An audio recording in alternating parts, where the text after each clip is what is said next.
Good morning, good afternoon, good evening. Welcome back to Chapter 2. We're talking about bonding. We've talked about covalent, polar covalent, and ionic. Now we're talking about hydrogen bonds. The illustration that we gave of a hydrogen bond is water. Here's a great picture showing how different water molecules are attracted to each other based on the charges they possess.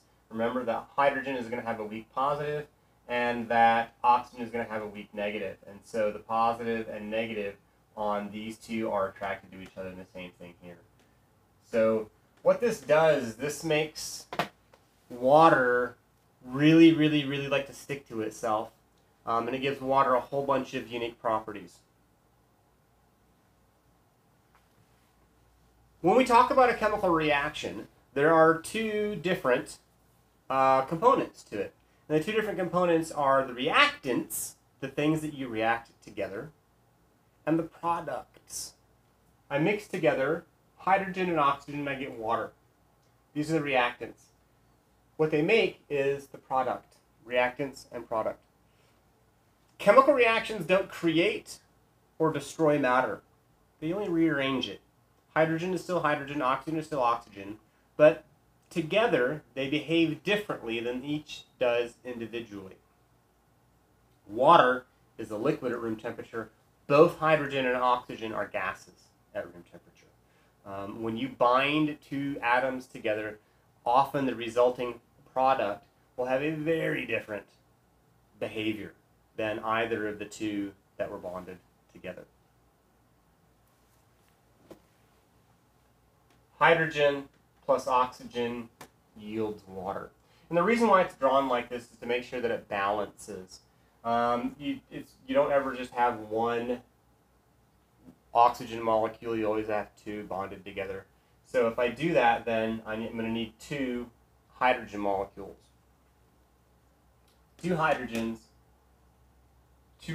molecules plus one oxygen molecule will lead to two water molecules.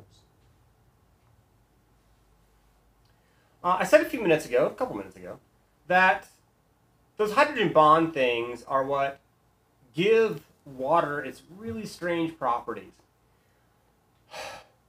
I understand, because you've lived with it your whole life, you've drank it your entire life. Water is normal to you. Water is ordinary.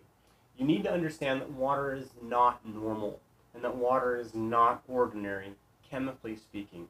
Water is very weird. It behaves very strangely. It behaves unlike most other molecules, most other compounds. One of the things about water is it has this property called surface tension. Surface tension is how hard you have to push on it to be able to break through it. Because water likes to stick to itself, water has high surface tension. You've got to separate the molecules from each other to be able to stab your finger into the water. Well, you're really big, and so that's easy, but think about something like an ant. They're not very big, and they can't actually easily push through the surface tension of water. Water really likes to stick to itself. Because water really likes to stick to itself, you ever seen one of these bugs before? This thing is called a water strider because it strides across the water. Notice these little dimples? Those dimples are where its legs are pushing on the surface tension of the water. If you want to be really cruel, take a spray bottle with some soapy water in it the next time you go to visit a lake or a stream. And when you see these guys, spray them with soapy water. Because what soap does is it breaks the surface tension of water. So what's going to happen to that little bug when you spray it with soapy water? You broke the surface tension.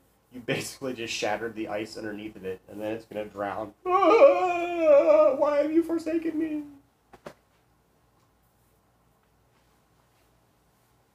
Water, because of those hydrogen bonds, has a bunch of unique properties. One property is that water is a really good temperature buffer, which means it can absorb a lot of energy and it will release that energy very slowly. Hydrogen bonds can absorb a lot of energy before they break.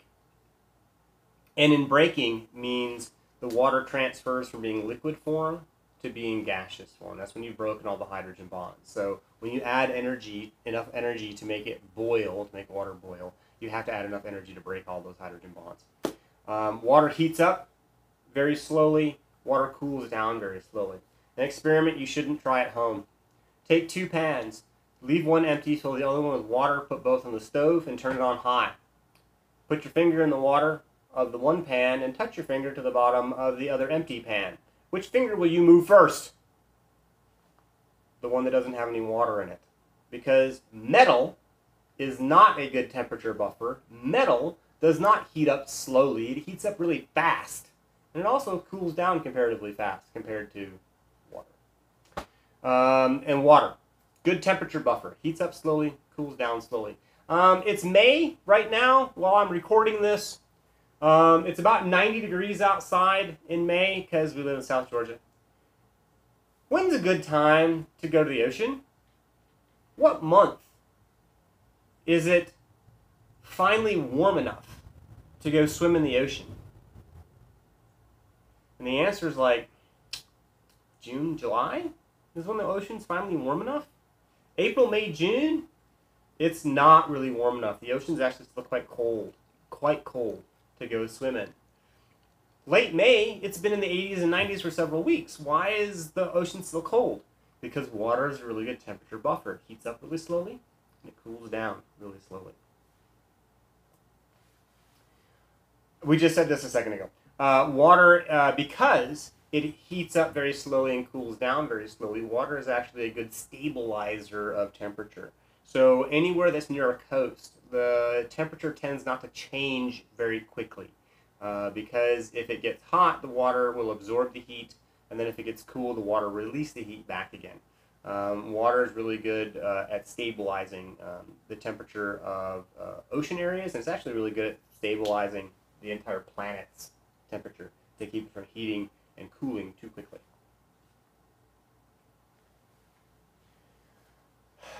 Water, perhaps its most, or rather its strangest feature, is the fact that water is less dense as a solid than it is as a liquid. Let's do an experiment. Let's do a thought experiment. All right. I want you to take a brick of solid gold in your mind, and I want you to put it in a vat of liquid gold.